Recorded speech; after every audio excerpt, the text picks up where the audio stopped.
the coffee hour informal chat with Juan, who is our uh, IHR Book Award winner this year. And she's coming to us from the University of Hong Kong, where she's an associate professor in the Department of Architecture and associate dean of international and mainland China affairs, and the director of Urban Ecology's Design Lab. This is a more informal setting, and then prior to the larger event of her lecture and for the award, the book award itself. One of the things that's really appealing about her work is the interdisciplinary nature of it, and we'll hopefully have a chance to chat a little bit about that and the making of the book. As you know, every book is complicated in terms of how it comes into being and how it takes shape. So we're really interested in hearing a little bit about that. And also it's from here in Phoenix in the desert. Hong Kong is a very different environment. So it's nice to be able to link across those distances here. Let's start maybe just if you can tell us a little bit about the formation of the book. You know, how were you thinking about audience? Who'd you write for? How's that? Yeah, thank you for the introduction, Ronald. It's a pleasure to be speaking to you and to your colleagues here at ASU. I have to say that in the 10 plus years I've been writing the book or trying to write the book, I had never imagined one of my first book talks, informal formal, would be to a group of humanities researchers in Phoenix, Arizona. They just didn't quite cross my mind. So this, you know, it's an ever-changing world, and we kind of roll with it, and it's a pleasure to be speaking with you. So who did I write for? That is a really excellent question, and probably I could write a book about the process of that.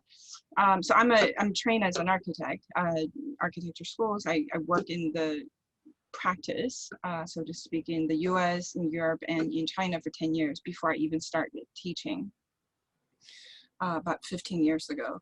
So when I first started conceiving of a book, it was probably over 15 years ago that I just found that there was, I had went to visit a city called Shenzhen in China, and at that time it was quite a new city to me. And what I found was that it was this fascinating city, but what everyone was speaking, how everyone spoke about it and how everyone was writing about it was very different from the reality that I come to understand the city in terms of the history, culture, and especially architecture and architectural history. So originally, I wrote a rough manuscript on Shenzhen and focusing primarily on the urban villages, which is kind of one of the main subject matter of the book. And that was when it was actually for another publisher, and it was an academic publisher, and it was for Routledge, right?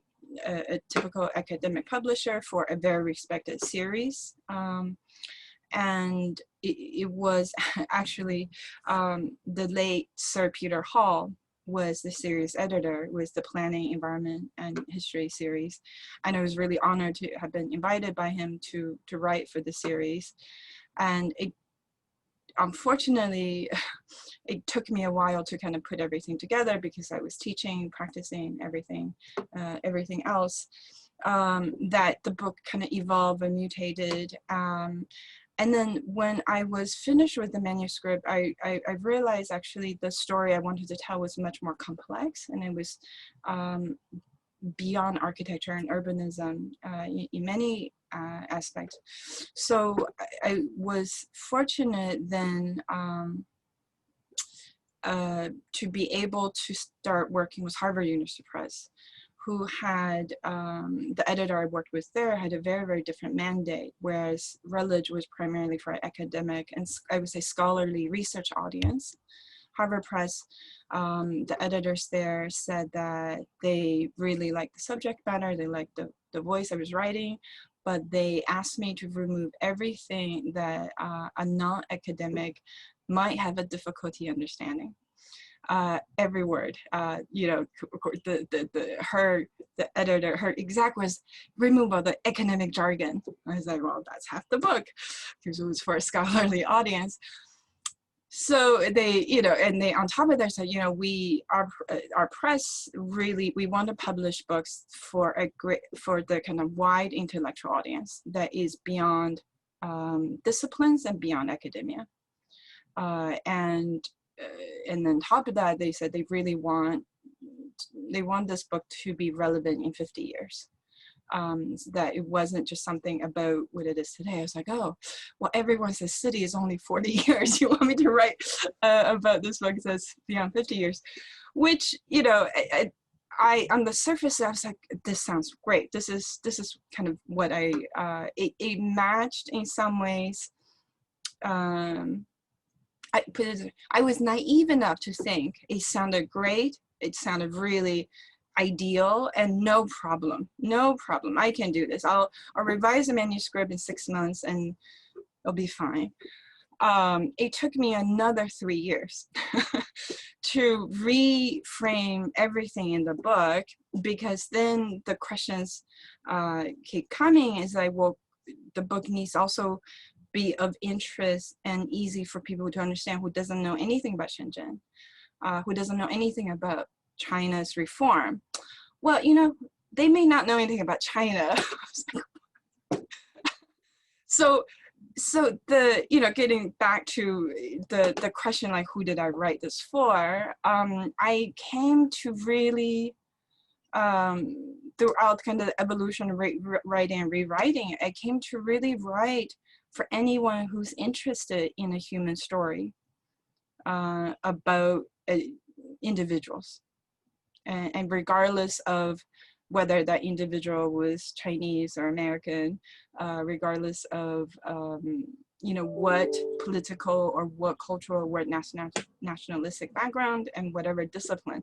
So it became an exercise for me to really think about what is essential and what is the most important thing I want to say, and how do I communicate this in a voice and in a mannerism that would be of interest. And it was quite a challenge, because there are several chapters, and there were several chapters especially that dealt with China's reform and policy and really detailed planning process of Shenzhen, where I was really deep in the archives of the planning history and the policy. It's like, well, how do I get anyone who's actually not a PhD student, the 5 PhD students in the world who's researching into Shenzhen's planning in this year to this year, how do I get them to like this and to want to read more? So you know, a lot of the struggle went beyond the, I would say, the scholarly content, and a lot of the work came to be, how do I write this creatively? How do I write this almost filmically? So that as you read the chapters, you let the story unfold and such. So I tend to be probably an obsessive compulsive thinker. So I think I probably went above and beyond the kind of the basic ideals that the editors at Harvard Press gave to me, because then, you know, I would come to read some of the other books. I was like, this is very academic. So, but I mean, that's all to come back to say that I hope, you know, the soul searching in me to say, what is the most essential human story in this? And the effort to really speak to as wide of an audience as the weight and the spirit of that particular history could move people. I was so pleasantly surprised when I did receive the book award from you, your institute, especially because it comes from this aspect of interdisciplinary humanities. And I want to say that perhaps that you were willing to read the book, you as a community, and that you as a community all the way, you know, in another part of the world, found something in the book that spoke to you, either as individuals or as a group of researchers or as a group of community. And I think, to me, I mean, I was really relieved, frankly, because it means I didn't waste 3 years. Yeah, it means I didn't waste 3 years reframing. Yeah, I would say it's a good 3 years that was not about research. It was a good 3 years about craft, which, you know, I wasn't trained as a writer, but I'm unfortunate enough to know what good writing is.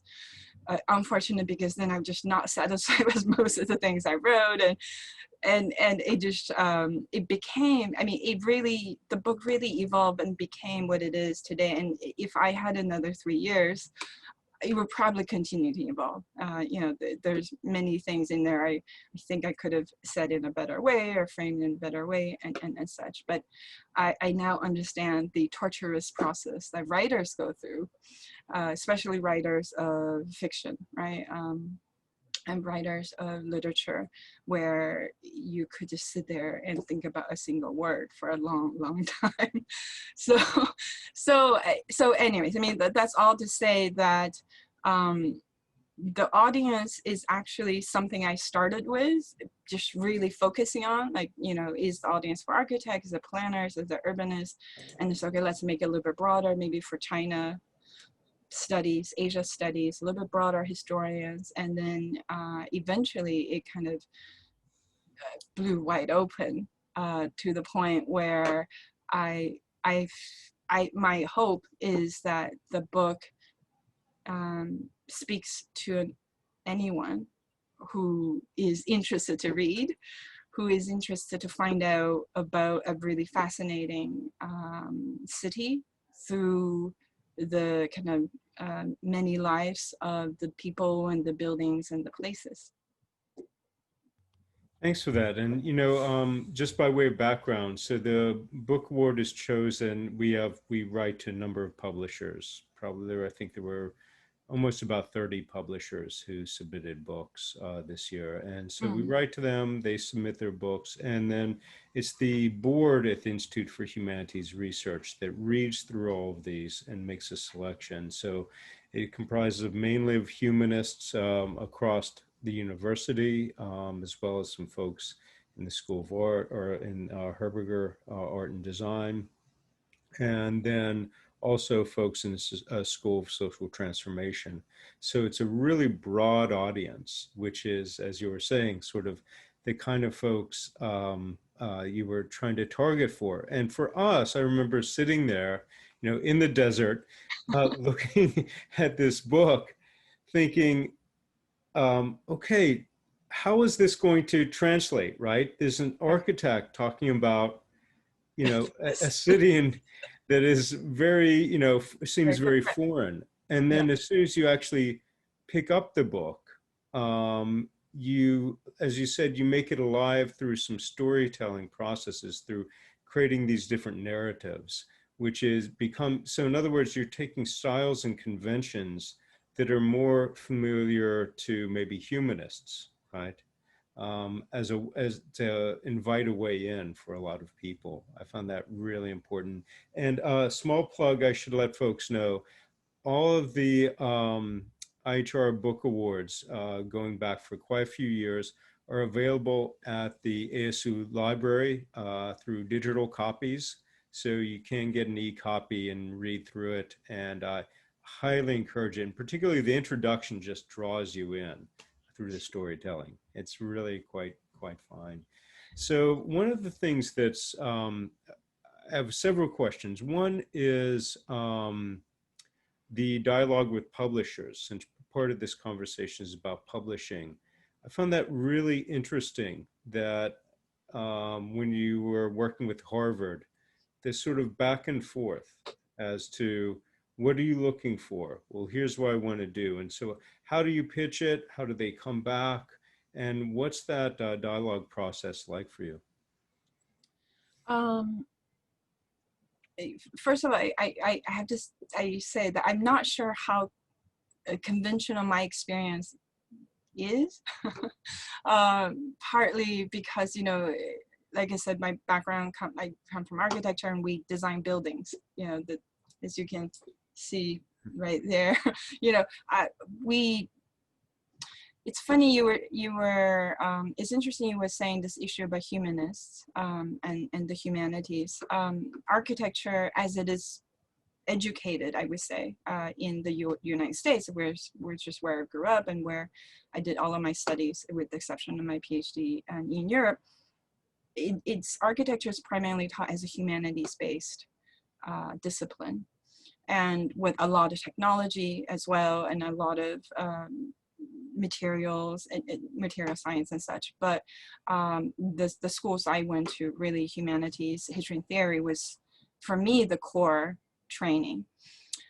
So I would say the thinking process wasn't so different.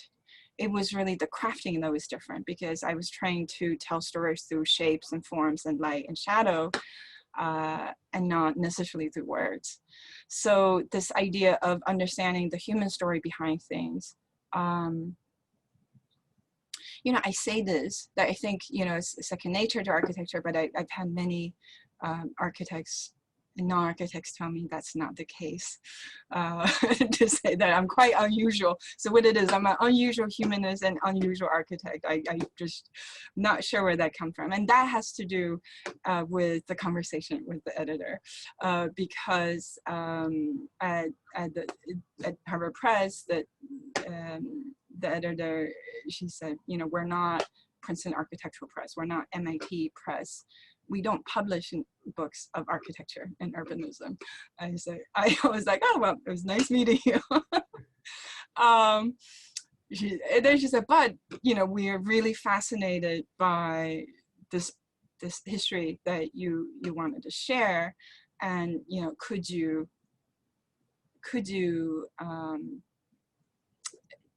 frame the book and frame the chapters and to be able to let the wide general audience to read it and appreciate it.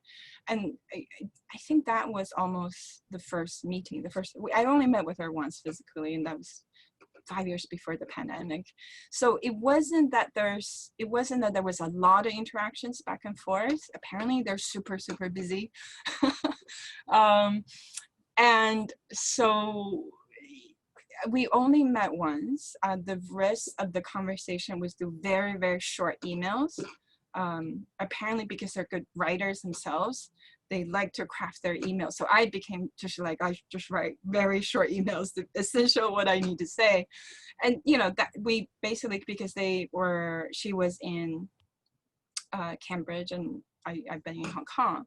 So we haven't had that much, say, personal or interpersonal communication. Everything from that first meeting onward was through emails. And I have to say that other than the first few conversations about the framing of the book, after that, there really wasn't much conversation about the content.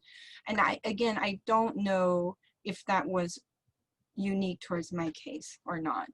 I would say the majority of the conversation, especially towards the beginning of my working relationship with them, was how to frame the book, what is the audience, and how could I remove things that might turn people off, who are not academics and who are not architects and who are not planners. So it was primarily that question, which honestly I have to say that was very, very different from what I expected. You know, for some of the young academics or the PhD students, I had just, you know, had expected we would be talking about content, we'd be talking about the merit of the finding and the knowledge and what's innovative about it. There wasn't any conversation about that. I suppose perhaps they just made a judgment based on what they've seen, which was a book abstract, detailed chapter outlines, bibliography, and perhaps some sample writing that I published in like long essays and short papers from the past. So that was, I suppose that was enough for them to trust in the scholarly merit of the book and to really have the earliest conversation about making sure that that scholarly content is able to be communicated in the most accessible way, which is more confidence than I had in the scholarly content of the book, 10 years ago. Yeah.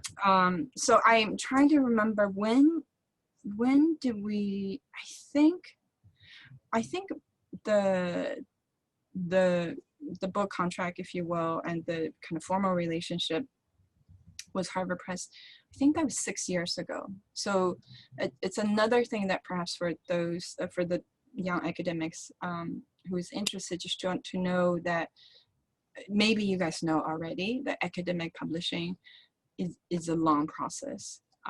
So for me, because I'm a very, very slow writer, even though I had the majority of the research content, I had the majority of what it is I want to say, and I had a rough draft of a kind of very academic manuscript, it still took me 5 years, 6 years, from committing to this particular direction with this particular press till it came out this February in 2020. So so that's why a lot of times I say I'm not a role model for young academics, because you can imagine, if your job application or tenure process was on the line in order to publish a book, I was fortunate I was already tenured before I got into trying to publish this book. So I was really, the time sensitivity for me was just purely on myself. Like I really wanted to get the book. I really wanted to be able to give justice to the content. So it took me probably longer than it should have. And I'm imagining for most people, it shouldn't, so I say 6 years from when we confirmed with Harvard Press that this is the direction, this is the idea of the book that it's going to be. But there were 6 years prior to that of me thinking, oh, it'd be great to write something. Let's see, how do I want to write it? How do I frame it? So yeah, I'm embarrassed to say, but I'll share it here. The book took, from thinking about it to really committing and being more rigorous with the data collection and was framing it and such. It definitely was over a decade.